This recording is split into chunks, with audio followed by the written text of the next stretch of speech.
अस्सलाम वालेकुम, welcome to वकील ऑनलाइन। इस प्रोग्राम के ज़रिए हमारी हमेशा कोशिश होती है कि आपको आम मसाइल के ऊपर आगाही और कानूनी मशावरत फ़राहम की जाए।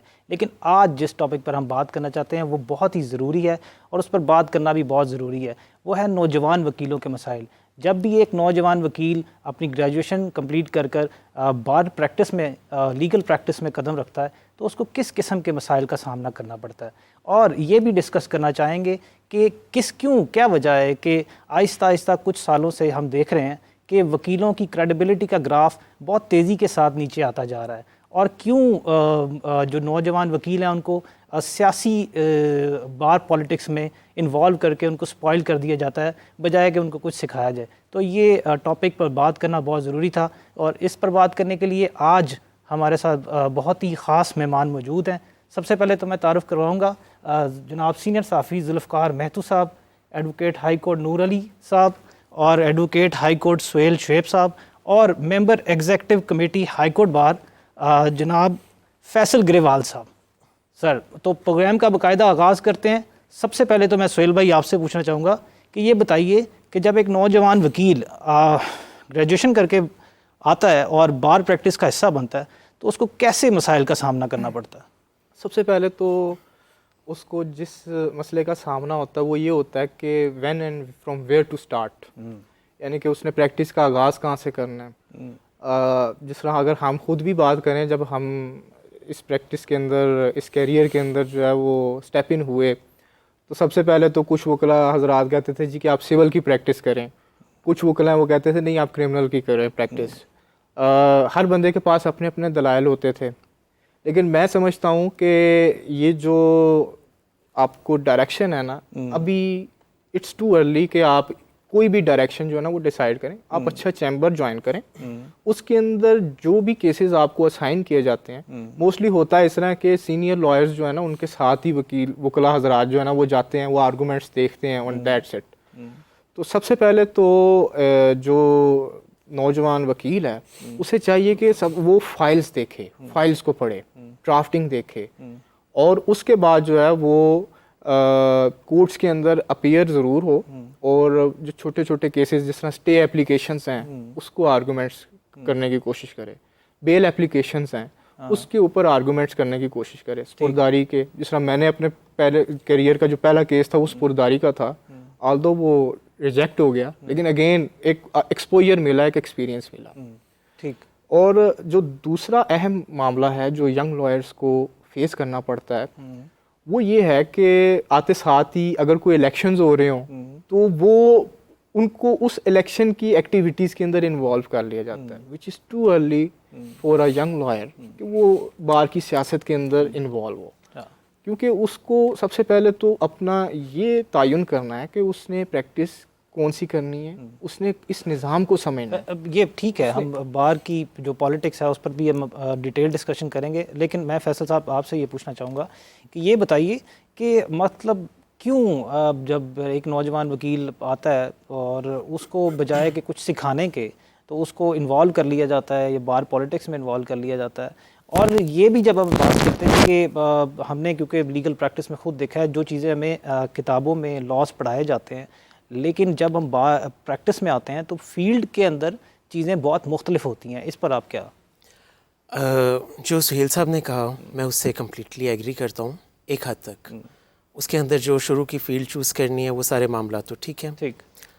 अब आपका जो सवाल कि जो एक नौजवान लॉयर आया है उसको क्यों इंडल्ज कर लिया जाता है बार पॉलिटिक्स के अंदर, आजकल जो हमारे जितने भी कैबिनेट होल्डर्स हैं, सीट होल्डर्स हैं, प्रेसिडेंट हैं, सेक्रेटरी साहब हैं, मेंबर पंजाब बार्स हैं, उन ऑफिस का चार्म इतना है कि कोई भी यंग लॉयर जब यहाँ पर आ रहा है उसकी कोशिश होती है कि मैं किसी ना किसी ऑफिस बेरर को ज्वाइन करूँ। क्यों? क्योंकि वो कहते हैं कि जनाब ये तो बग़ैर आर्गूमेंट्स के ही अपने डिसीजन ले लेते हैं, तो मैं क्यों ना एक शॉर्टकट तरीका अपनाते हुए इनको फॉलो करते हुए ऐसे ही करूं। But on the other side अगर आप देखें ये प्रैक्टिस कुछ सालों की है, कुछ माह की है। मैं ये नहीं कहता कि ये हम ये भी तो देखते हैं ना कि मकसद बार के अंदर जो बड़े वकील हैं, मतलब जिनके पास उनके पास 100 केसेस उनके पास लिस्ट में होते हैं, लेकिन उनके साथ जो नौजवान वकील होते हैं उनकी तादाद भी बहुत ज़्यादा होती है। 20-25 तो अमूमी तौर पर होते हैं, और वो 20-25 जो नौजवान वकील हैं वो जब कोर्ट में आर्गूमेंट्स हो रहे होते हैं तो वो किस हद तक सीख पाएंगे उनके आर्गूमेंट से, या वो कितना केस स्टडी कर पाते हैं, ये सारी चीज़ें। ये यहाँ पे मैं ये समझता हूँ कि जब बीइंग अ मैं खुद अभी यंग लॉयर हूँ, ठीक है, बेशक मेरी 10 साल की प्रैक्टिस हो गई है, पर मैं समझता हूँ मैं अभी यंग हूँ, सारी ज़िंदगी मैंने सीखना है। हम लोग जब मेहनत नहीं करेंगे ना, बीइंग अ यंग लॉयर, किसी भी फील्ड में चले जाएं हमें मेहनत करनी पड़ेगी। मेहनत नहीं करेंगे हम सीनियर की नज़रों में नहीं आएंगे, वो हमें कोई भी टास्क अमूमी तौर पर तो सीनियर्स को ये पता ही नहीं होता कि ये भी मेरा एग्जैक्टली शागिर्द है। तो उसमें हमारा अपना ये है कि हम कोई भी फाइल पकड़ें, उसके ऊपर वर्किंग करें, केस लॉ सर्च करें, और सीनियर के सामने अपना रिज़ल्ट रख दें कि जनाब ये मेरी रिसर्च पॉइंट्स हैं, ये लीगल पॉइंट्स हैं, ये हमारी ग्राउंड्स होनी चाहिए, और अगर जनाब इजाज़त दें तो मैं इनको आर्ग्यू करना चाहता हूँ। एट दैट मोमेंट वो जूनियर सीनियर की नज़रों में आ जाता है, और वो सीनियर फिर आइंदा उसके ऊपर रिलाय करता है कि यार he is a competent lawyer. Faisal भाई यहाँ से इख्तलाफ करूँगा, क्योंकि अक्सर मैं भी एक जूनियर रहा हूँ, तो अक्सर बहुत सारे चैम्बर्स में जो अच्छे चैम्बर्स हैं या जिनको बड़े चैम्बर्स कहते हैं, उनके अंदर अमूमी तौर पर तो नौजवान वकील को फ़ाइल को हाथ भी नहीं लगाने दिया जाता। मेरा ख्याल है नूर साहब इस बात से एग्री करेंगे।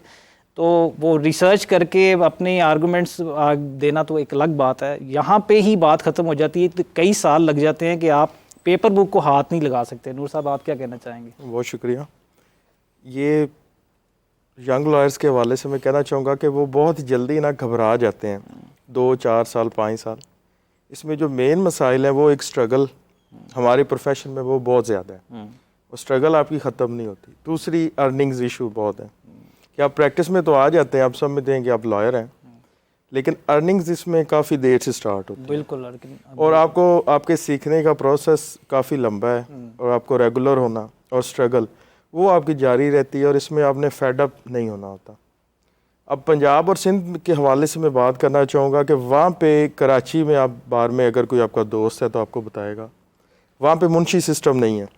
हमारे यहाँ सबसे मेन मसला ये मुंशी सिस्टम है कि उन्होंने वो पूरा टेकअप किया ऑफिस, और वो अपनी मर्ज़ी से। इस वक्त सिटिंग चीफ जस्टिस भी हैं ऐसे कि जिनको मुंशी ऑफिस में नहीं घुसने देते थे। आगा साहब की बात को सेकंड करते हुए कि आप तो कहते हैं ना रिसर्च करने दें, उनको कमरे के बाहर वाशरूम के पास कुर्सी डाल के देते थे। ऐसे वाक़यात भी मौजूद है, और इस वक्त वो सिटिंग जजेस हैं हाई कोर्ट के। बिल्कुल ऐसे मरहल से गुजरे हैं, लेकिन हिम्मत नहीं हारी, स्ट्रगल करते रहे। एक फिर वक्त आता है, और कहा यह जाता है कि एक आम वकील की लाइफ में 15 से 20 साल तो उसका सिर्फ लर्निंग है, वो जिसके बाद उसकी बारी आती है कि वो कुछ आई बैक टू डिसएग्री। 15 से 20 साल नहीं, वकील तो टिल डेथ जो है ना वो लर्निंग पे वो तो रहता ठीक है, वो तो आपने सीखना ही है। वो जो जहाँ तक बात है ना, मैं क्योंकि खुद भी मैंने एक बुक लिखी है be a good young lawyer माशाल्लाह, और उसके अंदर मैंने ना इस चीज़ को काउंटर इस तरह किया है कि मैंने बताया कि यंग लॉयर को किस तरह से डायरेक्शन मिलेगी, वो जिस तरह अभी नूर भाई ने भी बात की है। इसके अंदर जो अहम चीज़ है ना वो ये है कि अब आपने स्टार्ट लेना है ना, तो सबसे पहले आप काबिल खसूस पंजाब के अंदर ना मुंशी को पकड़ें, क्योंकि वो जो मुंशी है ना वो आपके लिए ईजी आपके एक्सेस में है कंपेयर टू सीनियर। वैसे मैं यहाँ पर इस शो में लाइव ये बात कहना मुंशी तो ऑफिस का असल मालिक होता है ना। बिल्कुल, लेकिन मैं इस लाइव शो में ये कहना चाहूँगा कि मेरे उस्ताद में 2 बड़े अहम नाम हैं, और मैं उनका नाम ज़रूर लूँगा, तारिक कमाल काजी साहब और अली रज़ा कबीर साहब जी। डे फर्स्ट में फाइल पकड़ा दी कि जाओ इस केस को देखो। अब कॉन्फिडेंस बिल्ड करना ना, जब उन्होंने ये फाइल पकड़ाई और उसको मैंने कहा जी कि एडवर्स ऑर्डर भी हो सकता है, उन्होंने कहा कोई नहीं, एडवर्स ऑर्डर होगा ना, हम अपील फाइल करेंगे, हाई कोर्ट में जाकर मैं संभाल लूंगा, ठीक, फिलहाल तुम देखो। और केस भी कौन सा? बैंकिंग कोर्ट का यानी कि आप एक स्पेशल कोर्ट है, स्पेशल लॉ है, उसके अंदर केस दे दिया कि जाओ फाइट करो। तो हमने तो अल्हम्दुलिल्लाह ऐसे सीनियर्स को देखा, और उसका नतीजा ये निकला कि हर केस, इवन जो क्लाइंट से डील करना है, अब कॉर्पोरेट क्लाइंट्स जो होते हैं वो इस नेचर के क्लाइंट्स होते हैं कि उनको सेटिस्फाई करना बड़ा मुश्किल होता है। उनको आपको बताना पड़ता है, एक्सप्लेन करना पड़ता है, क्योंकि वो खुद होमवर्क करके आए होते हैं और बैठे होते हैं। तो क्लाइंट जो है ना उससे डीलिंग भी उन्होंने सिखाई, और उन्होंने सारा कुछ बताया। तो मैं समझता हूँ कि आपके जो है ना 2 चीज़ें एज ए यंग लॉयर जो है ना वो बहुत इंपॉर्टेंट हैं। एक, आपको फाइल जो है ना उसके ऊपर आपकी होनी चाहिए, आपको ग्रिप होनी चाहिए। दूसरा, आपको ड्राफ्टिंग आनी चाहिए सिविल के बिलखसूस। आपने ड्राफ्टिंग का बहुत इंपॉर्टेंट पॉइंट रेज किया। मैं फैसल साहब से भी पूछना चाहूँगा कि ड्राफ्टिंग कितनी मायने रखती है ड्राफ्टिंग यंग लॉयर को? ज़्यादा मायने रखती है। अब मामला ये है कि जो हमारे सीनियर्स थे या जो पुराने दौर के आ रहे हैं वो ड्राफ्टिंग नहीं खुद करते थे, वो किसी से करवाते थे। ड्राफ्ट्समैन होते हैं, स्टेनोज होते हैं, कंप्यूटराइजर्स वाले, तो सेम वो हमसे भी यही एक्सपेक्ट कर रहे थे। मैं अपना पर्सनल यही करूँगा कि जो मेरे सीनियर थे चौधरी जुल्फ़कार अली साहब, जब मैंने उन्हें बताया कि मेरी ड्राफ्टिंग स्पीड जब मैं लॉ कर रहा था ये थी और मैं लैपटॉप के ऊपर बहुत फास्ट लिख सकता हूँ, उन्होंने मुझे खुद ड्राफ्टिंग सिखाना शुरू कर दी। बिल्कुल। और अल्लाह के शुक्र के एट द एंड कि मैं सुप्रीम कोर्ट की भी उनकी ड्राफ्टिंग खुद करता था। उसमें भी यही है कि ड्राफ्टिंग बहुत इंपॉर्टेंट है, बजाय इसके कि यंग अक्सर हम देखते हैं फैसल साहब के बहुत ज़्यादा ये तादाद है ऐसे वकीलों की जिनको ड्राफ्टिंग का पता ही नहीं है। मतलब ए से एक टू जी तो बहुत दूर की बात है, मतलब सिफर कुछ भी नहीं पता होता, और वो ज़्यादातर लाइनें लगी होती हैं ड्राफ्टिंग वालों के पास, जो है ना वो नौजवान वकीलों की भी और बड़े सीनियर वकीलों की भी अक्सर हमने देखा है कि लाइनें लगी होती हैं। और बार के अंदर जैसे सिविल कोर्ट्स में अगर आप देखें तो एक ही बंदा होता है और वो जो काम का बंदा है उसके पास सुबह से लेकर रात 10 बजे तक का टाइम आपने अपना लिखवाना होता है कि मैं इस टाइम आऊँगा और आप मेरे केस की ड्राफ्टिंग कर दीजिए। तो ये एक बड़ा ही मैं समझता हूँ कि आना चाहिए, सिखाना भी चाहिए, सीनियर्स को चाहिए कि वो अपने जूनियर्स को जो है वो ट्रेन करें ड्राफ्टिंग में। उसकी क्वालिटी भी देखें ना, क्वालिटी कंप्रोमाइज़ हो जाती है। आमतौर पे आप ड्राफ्टिंग देखें और जो बिलखसूस हाई कोर्ट के जजेस हैं वो अक्सर लॉयर्स को जो है ना वो झाड़ पे ला रहे होते हैं। वो क्यों कर रहे होते हैं कि वो ड्राफ्टिंग और जो फैक्ट्स हैं, लेट्स सपोज कभी जज कह देता है जी कि फ़लाँ पेज के फ़लाँ पैराग्राफ पे आ जाइए, आपने क्या लिखा है, और उसके ऊपर अच्छी खासी सर्जनिश भी हो जाती है। उसकी वजह ये है कि ड्राफ्टिंग उन्होंने खुद नहीं की होती। मैं ये नहीं कहता कि वकील साहब जो हैं वो इनकम्पिटेंट थे, लेकिन क्योंकि जिन स्टेनो से उन्होंने ड्राफ्टिंग कराई है वो कोई लीगल माइंड नहीं है, वो लीगली तौर पे फैक्चुअली और लीगली उस चीज़ को उस तरह से नहीं समझता। उसने आपकी बात सुनी, उसने जो समझा उसके मुताबिक उसने लिख दिया, लेकिन वो शायद उस तरह से परफेक्टली नहीं लिख सका। और सिविल के अंदर तो आपकी प्लीडिंग्स एंड ड्राफ्टिंग्स वो इतनी इंपॉर्टेंट है कि उसी की बेसिस के ऊपर आपकी फेवर में मोस्टली जो है ना आपकी फेवर में या आपके अगेंस्ट जो है ना वो डिसीजन होने होते हैं। मैं तो साहब आप एक सीनियर साफ़ी हैं और तजियाकार भी हैं और बड़ा आपका एक एक्सपीरियंस है, तो आपसे पूछना चाहूँगा कि ये जो कुछ अरसे से हम देखते आ रहे हैं कि वकीलों का जो क्रेडिबिलिटी का ग्राफ है वो बहुत तेज़ी के साथ नीचे गिरता जा रहा है, इसकी क्या वजूहत आप देखते हैं? देखिए, माशरे में जिस तरह से इन्हतात हुई है ना हर शोबे में, आप मेहदी हसन को या नूरजहां को लें तो नीचे जो आजकल सिंगर है उनको लें तो आपको समझ आ जाएगी कि ये कितना बड़ा डिफरेंस है। बिल्कुल। हमारे दौर में अगर आगा शोरश कश्मीरी की बात करें और आज मैं अपनी आपको कह लेता हूँ, मैं किसी को क्यों बुरा कहूँ, मेरा और उनके मेयार में बेस ज़मीन आसमान का फ़र्क है। उनकी क्रेडिबिलिटी मेरी क्रेडिबिलिटी में बहुत फ़र्क है। बिल्कुल। इस तरह जो हमारी बुखला की कम्युनिटी है उसके अंदर भी आप देखें कि कायद आज़म भी वकील थे। बिल्कुल। उसके बाद इलामा इकबाल भी इसी प्रोफेशन ऑफ लॉ, यानी ये वो शोबा था जिसके अंदर एक वकील का नाम आते ही एक एहतराम और इज्जत जो है हर शख्स की आंखों में आती है कि ये एक पढ़ा लिखा आदमी। बिल्कुल। ये वो आदमी है जो सब जानता है, जो हम नहीं जानते वो ये जानता है, और ये हमें सेव करेगा किसी की भी ऐसी हरकत से जो हमारे लिए हार्मफुल है, हमारी प्रॉपर्टी के लिए, हमारी लाइफ के लिए या हमारे किसी भी चीज़ पोजेशन के लिए।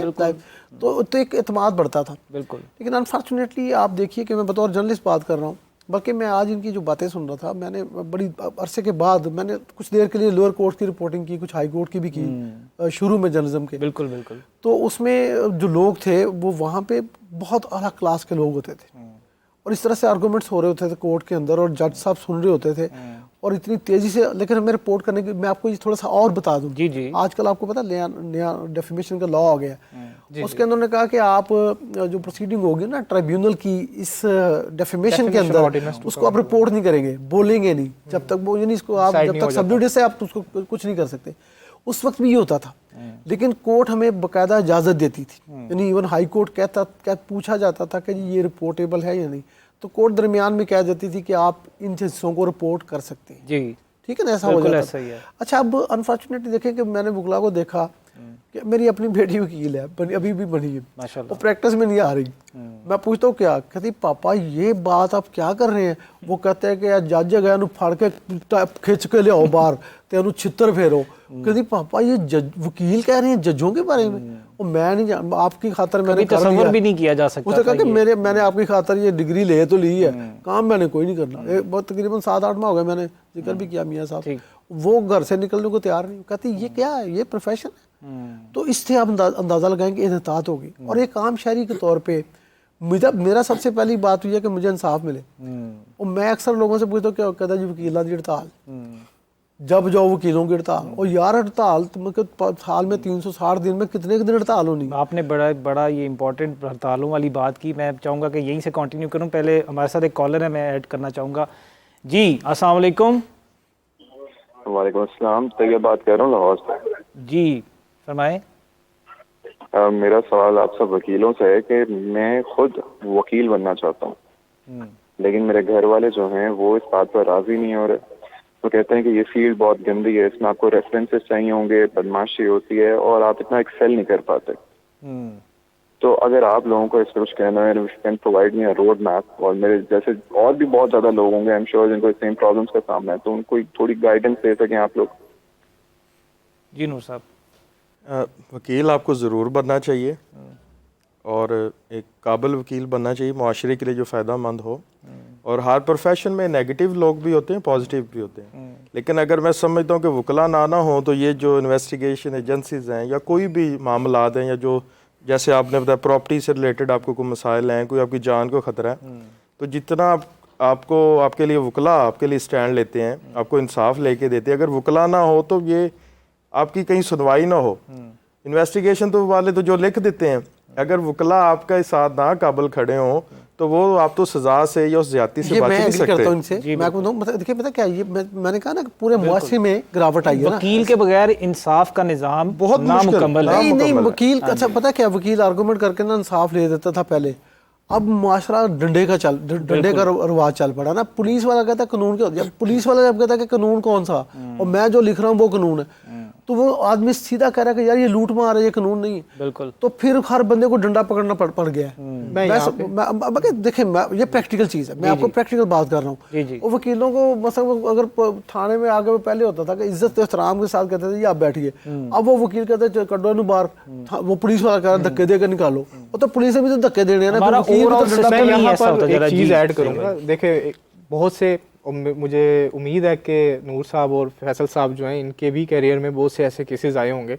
मैं सिर्फ एक केस जो है ना वो एक्सप्लेन करना चाहूँगा जिससे पता लग जाएगा कि वकील की अहमियत क्या है। मुझे ना एक हमारे रिलेटिव्स ही हैं, उनकी तरफ से कॉल रिसीव होती है कि जी मेरे बेटे को जो है ना, एक माँ की, कि मेरे बेटे को जो है ना वो 489F के पर्चे में पकड़ के लेके गए हैं। मजिस्ट्रेट से भी बेल खारिज हो गई है, सेशन से भी हो गई है, अब हाई कोर्ट में। और जो उनके भाई हैं जो जिनको पकड़ा था एक्यूज्ड, वो बताते हैं कि वालदा पिछले 3 माह से ना रात को सोई नहीं है, और अगर सोती भी है ना तो वो अचानक उठ जाती है कि मेरा बेटा मेरे पास नहीं है।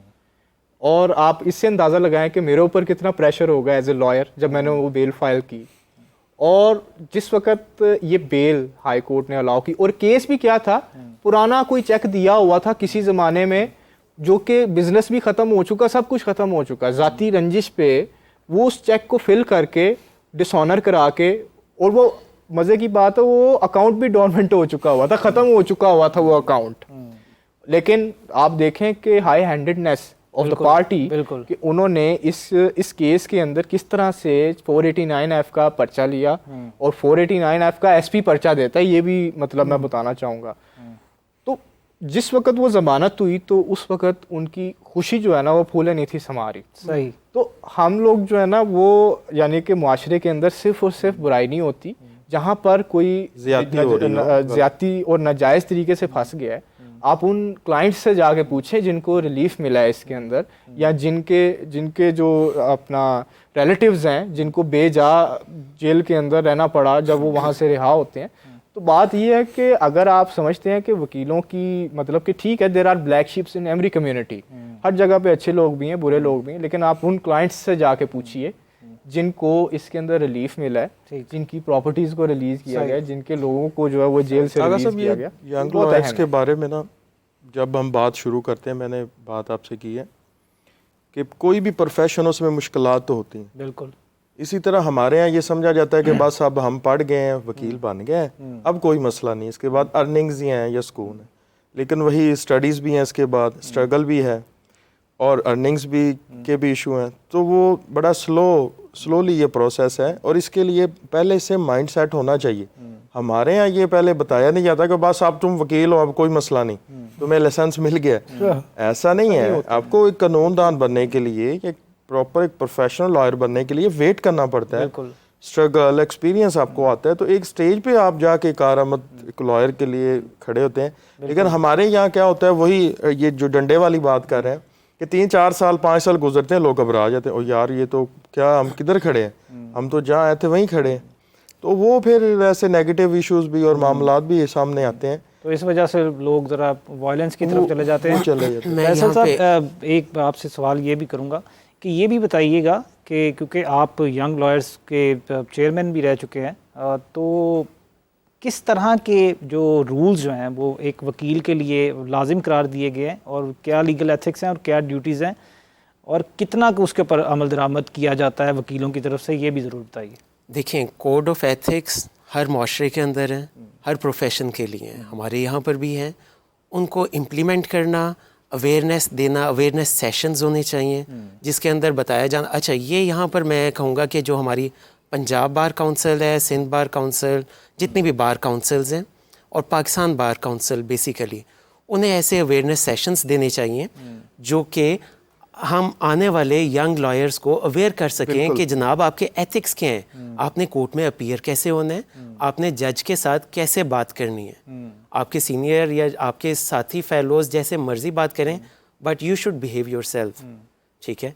सेम ऐसे ही ये भी बताना चाहिए कि जो वकील की ताकत है वो कागज़, कलम और ज़ुबान में है, ना कि हाथ के अंदर है, ना कि ये पाँव से ठुड्डे के अंदर है। ठीक है। यहाँ पर ये फिर अवेयरनेस की बात आ जाती है जी।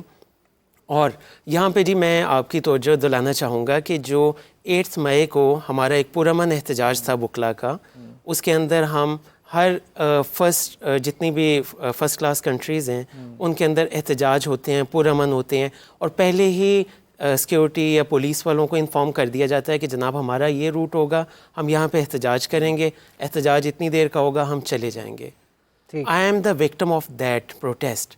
मेरे गैस शेल लगा था, पुलिस ने मारा था और मेरे पाँव पे लगा था। क्यों? क्योंकि मैं एक प्रोटेस्ट कर रहा था और पुरअमन प्रोटेस्ट कर रहा था। इवन हमारी गिरफ्तारियां भी हुई, पर हम वकला ने उसमें ऑफिस बेरर्स भी थे, हमारे सेक्रेटरीज भी थे, वो गिरफ्तार हुए, पर वहाँ पर हमने कोई हंगामा आराई नहीं की। और मैं कहता हूँ ये बड़ा अच्छा गेस्चर था। हाँ, ये अच्छा, ये पहली बार हुआ, मैंने भी देखा एज ए रिपोर्टर मैं बात कर रहा हूँ। हमने देखा जो कि हम ये समझ रहे थे या लोग ये कह रहे थे हवा देने वाले कि ये कल जो है ना हाई कोर्ट को ये तोड़ फोड़ देंगे, ये चीफ जस्टिस का दफ्तर कोई नहीं बचना, कोई अदालत नहीं, कैमरा नहीं, सबको इन्होंने उड़ा देना है। लेकिन कुछ नहीं हुआ। ये एक इत्मीनान का बतौर लाहौर के शहरी के मेरे लिए एक मामला था कि यार शुक्र है कि मामला जो है वो जो जिस तरह से आग लगाने की कोशिश की जा रही थी या समझ आ रही थी वो नहीं हुआ। तो ये एतमाद बढ़ता है। देखिए, आप लोगों में ब्लैक शीप्स हैं, हमें भी ब्लैक शीप्स है, सभी में है ना। तो हमारे जर्नलिस्ट भी ऐसे हैं जो लोगों को लूटते फिर रहे हैं। जर्नलिस्ट नहीं, मैं उनको जर्नलिस्ट मानता नहीं, मैं उनको इसलिए तस्लीम नहीं करता कि उसके पास डिग्री भी हो, वो किसी इदारे में काम भी करता हो, लेकिन अगर वो लूट रहा है तो साफ़ी लूटता तो नहीं ना।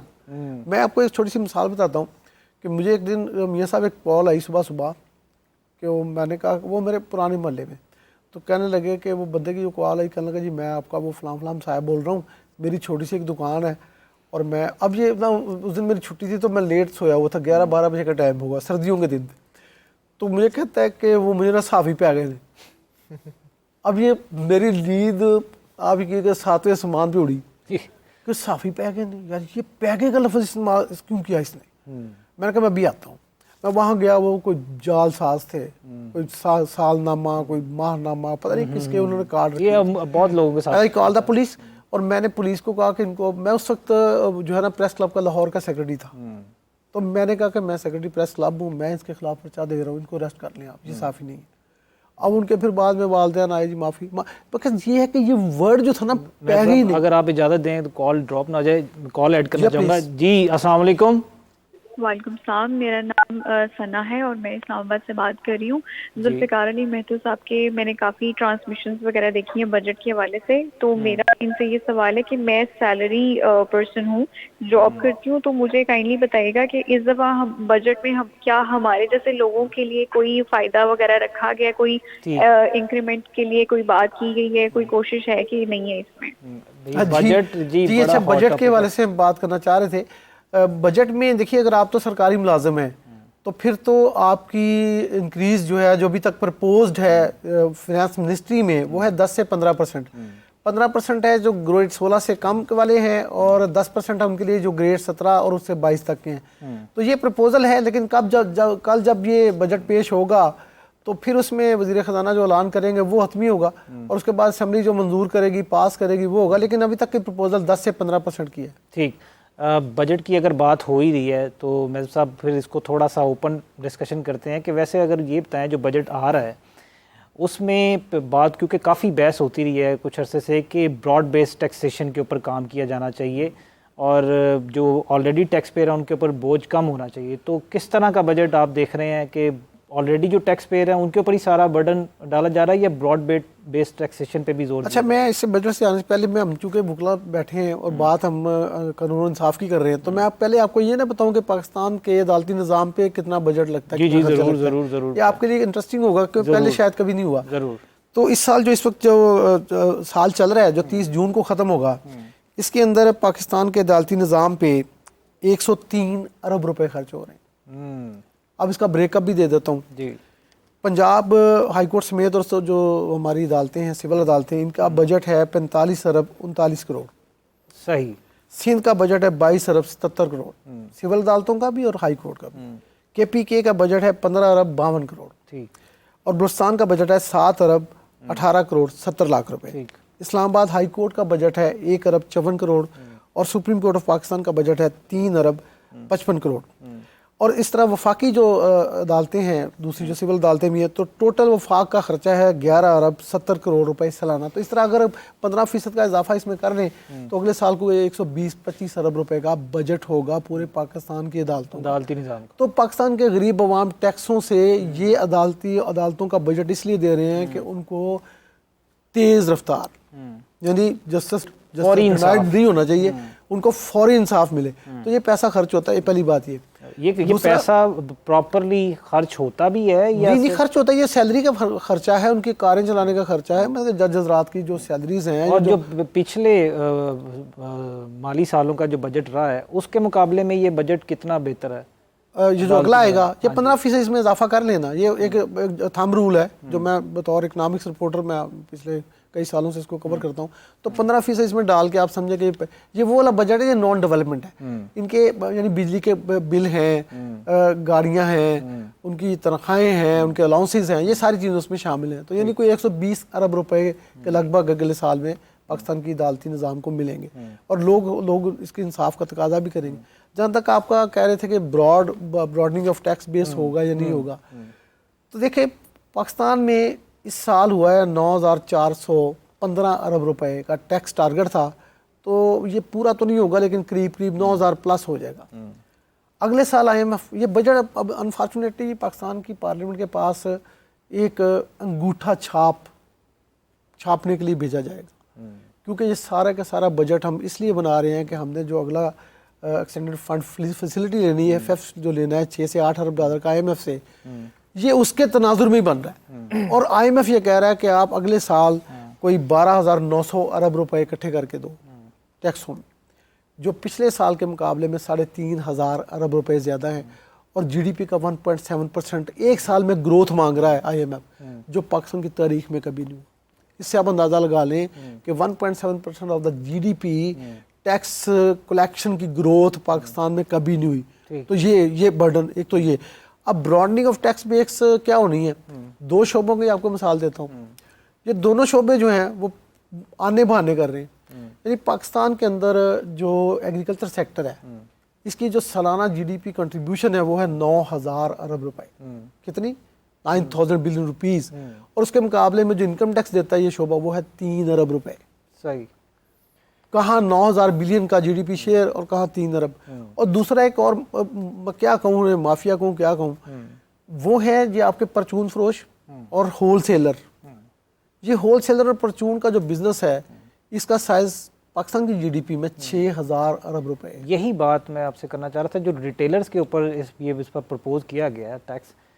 हमेशा ये बहस होती रही, रिटेलर्स को जब कहा जाता था टैक्सेशन की बात करने की तो वो कहते थे हमारी इनपुट लें, ज़रूरी है ऐसे ना टैक्स लगाएं। जब उनकी इनपुट ली जाती थी तो वो फिर भी रेजिस्ट करते थे। ये मैं आपको पिछले 28 साल की कहानी सुना रहा हूँ। 28 साल से वो यही कहते हैं हमारी इनपुट लो, हमें मुशावरत करो, हमें सिंपल निज़ाम बना कर दो। भाई कौन सा निज़ाम बनाना है सिंपल? टैक्स आपने देना कोई नहीं, और हमारे ऊपर ना फिक्स लगा दो 0.25%। अगर मैं 10 करोड़ की सेल करूं तब भी 0.25%, और अगर मैं 10 लाख की सेल करूं तब भी। 34 लाख ट्रेडर्स हैं पाकिस्तान के अंदर, 34 लाख दुकानदार हैं, होलसेलर हैं, और ये जीडीपी में इनका 18% शेयर है और 4% टैक्स कंट्रीब्यूशन है। तो यानी ये एक जुल्म है कि मैं अगर सैलरी पर्सन हूँ, मियाँ साहब हैं, आप हैं, कहीं पे तनख्वाह लेते हैं तो सैलरी कट के, टैक्स कट के हमें बजाय इसके कि इसको टैक्स पेयर्स में इजाफा किया देखिए जाए। ये दो शोबे ऐसे हैं, उन्हीं जो ऑलरेडी टैक्स पेयर हैं वो तो सारा बर्डन ही उनके ऊपर आ मैं गया। कह रहा हूँ कि 12.5 एकड़ वाला किसान निकाल देना आप, उसकी इनकम पे ना लगाए ना, लेकिन उससे सिर्फ 20,000, ये हफीज पाशा साहब की अपनी वर्किंग है, पाकिस्तान के फाइनेंस मिनिस्टर, इकोनॉमिस्ट है पाकिस्तान के बड़े, वो कहते हैं 20,000 फ्यूडल्स हैं और 1,000 अरब रुपए का उनका जीडीपी कंट्रीब्यूशन है, सिर्फ 20,000 जागीरदारों का। और पूरे मुल्क में टैक्स 3 से 4 अरब रुपए ये प्रोविंशियल टैक्स है। मैं इसकी प्रपोज करता हूँ इसको फेडरल कर दें। ये सूबों की कैपेसिटी नहीं है, सूबे पूरी पाकिस्तान की जीडीपी का 1% से कम टैक्स कलेक्ट करते हैं, और 92% टैक्स तो वफाकी हुकूमत टैक्स कर रही है। सब ये भी बताइएगा कि नेशनल इकोनॉमिक काउंसिल ने 3500 अरब रुपया डेवलपमेंट के लिए बजट रखने का कहा है, और ये कहा यह जा रहा है कि हर एमएनए को मतलब एमएनएस को 75 अरब रुपया दिया जाएगा, और जो सूबाई एमपीएज हैं हर एमपीए को 1-1 अरब रुपया तरक्याती फंड दिया जाएगा। ये नेशनल इकोनॉमिक काउंसिल ने जो पास किया ना बजट, 37 कुछ बिलियन का है, एग्जैक्ट फिगर में 1500 अरब रुपए उसमें से जो हैं वो हैं फेडरल पीएसडीपी के, पब्लिक सेक्टर डेवलपमेंट प्रोग्राम के, और 2,000 अरब रुपए से कुछ जायद जो है वो सूबों का है। लेकिन 3500 अरब रुपया अगर ये जो हालात पाकिस्तान की इकोनॉमी के हैं, क्या आईएमएफ के साथ इस मामले में बातचीत हो चुकी है कि इतने पैसे जो है वो डेवलपमेंट? नहीं, ये पता क्या इंडिकेटिव होता है सारा कुछ, इन्होंने पता होता है, ये इसलिए क्वेश्चन क्रिएट करते हैं कि कट सिर्फ डेवलपमेंट पे लग सकता है। अगर कहीं पे अचानक पेमेंट करनी पड़ गई तो डेवलपमेंट काट के दे देंगे। यार पाकिस्तान के अंदर जो मसला है ना साहब, मैं आपको समझाऊं कि लोग कहते थे डिफेंस बजट काट दो, फलां बजट काट दो, फलां बजट काट दो। इस साल हमारा पाकिस्तान का सबसे बड़ा इशू, मियाँ साहब मैं आपको एक लाइन में समझाने लगा हूँ, इस वक्त पाकिस्तान की हुकूमत चल रही कर्जों पे, और कर्जे भी लोकल मुल्की कर्जे जो बैंकों से ले रहे हैं, कमर्शियल 22% पे लिए हैं हमने। जो इस 22% कर्जे के ऊपर हमने जो सिर्फ सूद पे किया इस साल वो 7,500 अरब रुपए, single largest expenditure in Pakistan budget. अब अगले साल ये 8,500 अरब 9,000 अरब होगा। यहाँ पे रोक के मैं एक बात बताना चाहूँगा। Constitution of Islamic Republic of Pakistan में आर्टिकल 37 टू ऑनवर्ड ये बात कैटेगोरिकली लिखी हुई है कि हुकूमत जो है वो स्टेप्स लेगी कि कंसेप्ट ऑफ रिबा एंड सूद जो है ना वो ख़त्म किया जाए। ये हमारे आइन के अंदर लिखा है, जो इस वक्त सबसे और उसको बार बार डिले किया जा रहा है बहुत अरसे से। प्रोहिबिशन ऑफ रिबा एक्ट एक लाया गया था 2010 में पंजाब, उसको 2022 तक जो है ना वो किया गया। सिर्फ उसके अंदर ये किया गया कमर्शियल बैंक्स या स्केड्यूल बैंक्स जो है ना, उसके अलावा अगर कोई कंपनी जो है या कोई पर्सन जो है ना वो किसी से सूद के ऊपर पैसे नहीं लेगा या सूद के ऊपर पैसे नहीं देगा, इसको एक क्रिमिनलाइज जो है ना वो कर दिया गया। दूसरी बात, क्योंकि आईएमएफ की भी हुई है और हमारी उनसे, आपने कैटेगोरिकल क्वेश्चन किया कि हमारी उनसे कोई मुशावरत हुई, तो being a student of international lawyer, major amount नहीं, ना कि मुशावरत 3700 अरब रुपए आप तरक्याती नहीं, इसमें पता है क्या बजट दे रहे हैं, तो ये फिर जो बाकी मुशावरत है ना, मुशावरत उनको इससे कोई लेना देना नहीं है। ये मैं आपको बिल्कुल कैटेगोरिकली बता रहा हूँ। वो नहीं करते कि डेवलपमेंट तुम इतनी क्यों कर रहे हो, उनका कोई लेना देना नहीं इसमें। वो सिर्फ एक बात करते हैं कि हमने आपको इतना पैसा दिया, आप 8 अरब डॉलर मांग रहे हो, तो वापसी कैसी होगी? वापसी तो वो कहते हैं कि आपकी वापसी जो है वो हमें आप देंगे। वो आईएमएफ जो है वो अकेला थोड़ी है, आईएमएफ के तो दुनिया के कोई 150 मुल्क मेंबर है। तो उसमें पाकिस्तान भी है, उसमें सबसे बड़ा शेयर वो पोलिटिकली यूज्ड भी होता है, सबसे बड़ा 22% का शेयर है उसके अंदर अमेरिका का, उसके बाद यूरोप को मिला लें तो 50% बन जाते हैं। तो ये कंट्रोल करते हैं, IMF controlled by the European union के ऊपर मैं आना चाह रहा था। United states of America. तो ये करते, अब हमारे IMF कहता है कि आप हम अपने कोटे का जो कोटा होता है, हर मुल्क का एक कोटा है कर्ज लेने का, हम अपने कोटे से ऊपर निकल चुके हैं, 200% पे हैं, 230% पे लगभग हम ले लिया हुआ है। अब आगे हम जो मांग रहे हैं वो कहते हैं कि अच्छा आपने ले तो लिया तो दो, तो अब देने के लिए वो फिर कहते हैं कि 12,900 अरब रुपए इकट्ठा करो ताकि आपके खर्चे भी पूरे हों और फिर आप उसमें से किस्त भी जनरेट। साहब ये भी बताइएगा कि जब अगर हम पिछले एतवार को देखें, जो जितने मुस्लिम लीग नून के जितने भी एतवार गवर्नमेंट के गुजरे हैं, उसमें इनकी कोशिश इकॉनमी के हवाले से ये रही कि इंपोर्ट बेस्ड इकॉनमी ग्रोथ के ऊपर जोर दिया जाए। तो इस बार इंपोर्ट बेस्ड इकॉनमी पे ज़्यादा जोर दिया जा रहा है, लेकिन इसका नुकसान भी हमने देखा कि हमेशा से इंडस्ट्रियल सेक्टर जो है वो इग्नोर रहा। नहीं देखिए, इंपोर्ट बेस्ड इकॉनमी का जो तसव्वुर था ना, वो पिछले साल जब PDM की गवर्नमेंट ने बजट दिया था ना, ये जो बजट चल रहा है ये PDM गवर्नमेंट का है, इसके अंदर उन्होंने इंपोर्ट को कर्ब किया, कम कर दिया, जिसकी वजह से अब आपको पता है करंट अकाउंट खसारा चंद करोड़ डॉलर या 20 करोड़ डॉलर या कितना रह गया, इसका 5 अरब डॉलर का हदफ था हमारा, तो अभी करंट जो है वो 20 करोड़ डॉलर का खसारा रह गया। तो ये सरप्लस तकरीबन ऑलमोस्ट आप कहिए कि बैलेंस हो गया है। इस वजह से हो गया है कि हमने इंपोर्ट रोकी है, लेकिन इंपोर्ट्स के अंदर ये पाकिस्तान की इशराफिया जो है ना, ये अपना फ़ायदा देखती है। 3 अरब डॉलर के मोबाइल फ़ोन इंपोर्ट करना कहाँ की दानिशमंदी है, 3 अरब डॉलर की कारें और ये इस तरह की जो लग्जरी आइटम्स है वो इंपोर्ट करना का 6 अरब डॉलर तो वो गए। अब पाकिस्तान एग्रीकल्चर मुल्क है, पाकिस्तान एग्रीकल्चर मुल्क होने के बावजूद 6 अरब डॉलर की कोई एक्सपोर्ट करता है एग्रीकल्चर प्रोड्यूसर्स की, तो 9 अरब डॉलर की इंपोर्ट कर रहा है, दालें तक इंपोर्ट हो रही। तो ये पूरा एक मसला है। मैं आपको 3 लाइनें कहता हूँ कि पाकिस्तान की इकानमी का as a student of the Pakistan economy मैं आपको कहता हूँ कि 3 इसका हल है। एक तो ये कि रिटेलर, होलसेलर और जागीरदारों से आप टैक्स ले लीजिए, कोई 150 अरब रुपया बनता है, स्टार्ट करें इनसे। दूसरा ये है कि आप अपनी गवर्नमेंट का साइज कम कर दें, जो मिनिस्ट्रियाँ डिवॉल्व हो गई थी। टैक्स लगा दिए जाए रिटेलर्स के ऊपर या उनकी आमदन के नहीं आमदन के हिसाब से जो जिस तरह हम देते हैं 6 लाख की एग्जाम्पशन है, दें उनको भी, एक जनरलाइज कर दें, ये जो बीच में स्लैब्स है ख़त्म कर दें। दूसरा ये है कि आप पाकिस्तान का एग्रीकल्चर सेक्टर खड़ा कर दें, इनसे आप चाहे ये कहते हैं ना प्राइवेट सेक्टर में वो कहते हैं गवर्नमेंट खरीदती है, तो गवर्नमेंट ना खरीदे, लेकिन उनको खाद, बीज, पेस्टिसाइड्स, वाटर ये इंश्योर करे कि उनको जो है ना वो रीजनेबल प्राइस पे मिलेगा। फिर उसके आप वो उसकी मर्जी है, चाहे पाकिस्तान में बेच दे, कहीं बाहर बेच दे, जहाँ हम बाहर से मंगवा लें अपनी ज़रूरत के मुताबिक। लेकिन मैं तो सब वो एक बात देखें ना, अब आपने जो सारी बातें की हैं आप जानते हैं, क्योंकि मेरी आपसे जब एक दफ़ा डिस्कशन हुई थी कि किस तरह से वो गन्ना और शुगर केन का जो एक मामला बना था, इससे भी तो आवाम को निपटना, हुकूमत को जो है ना वो निपटना पड़ेगा ना। सर जी मैं इसकी अगर मुझे इजाज़त दें तो अदालत पता नहीं तो इन्हें अदालत ना हो जाए, मुझे नहीं पता, लेकिन मैं आपको बता देता हूँ। नहीं लेकिन मैं ये कोई रिपोर्ट हुआ है, मैं आपको इसलिए कह रहा हूँ, वो खबर मैंने रिपोर्ट भी की। पाकिस्तान के अंदर पिछली बार चीनी का एक नोटिफिकेशन किया फेडरल गवर्नमेंट ने कि ये रिटेल प्राइस होगी 98 रुपीज़। इसको निगरान गवर्नमेंट चल रही थी पंजाब में, उन्होंने चैलेंज कर दिया शुगर मिल्स एसोसिएशन ने कि नहीं जी वफाकी हुकूमत ये प्राइस मुकर्रर नहीं कर सकती। बात उन्होंने कहा ठीक है, फिर पंजाब गवर्नमेंट ने कहा कि जी अच्छी हम कर देते हैं।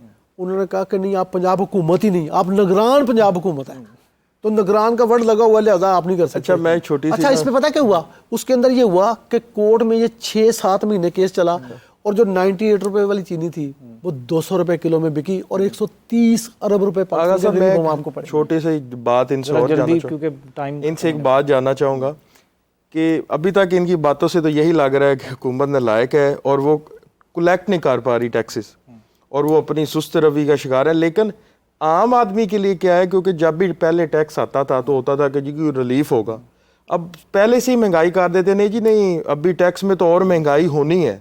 तो आम बंदा जो मतवस्त तबका है, सफ़ेद पोश, वो पिसता जा रहा है, उनका इन्होंने कभी नहीं सोचना या उनको इन्होंने मार ही देना है। इसके बारे में कुछ गाइड करें। देखिए सबसे अहम बात है कि हमारा 80% 90% जो लोग हैं बंदे को किस कदर उम्मीद लगा के बैठे होते हैं, हाँ जी वो उम्मीद लगा के बैठे होते हैं। इनडायरेक्ट टैक्सेस वो तो दिए जा रहे हैं ही वो पिसता ही चला देखिए वो उम्मीद लगा के बैठे होते ये बजट आएगा शायद जी कोई रिलीफ मिल जाए, कोई बिलों में कमी आ जाए, कोई हमें खाने पीने की चीज़ें सस्ती हो जाएं या हमारी कोई तनख्वाह बेहतर हो जाए, कोई महंगाई कम हो जाए, वो नहीं हो रहा। ऐसे कोई तासुरात मौजूद है कोई उम्मीद रख सकते हैं हम? देखिए मेरी बात सुनिए, जो अंदाज़ा शुमार है ना, वो तो उन्होंने कहा कि जी 38% से पिछले साल के मुकाबले में महंगाई 11.8% पे आ गई जी।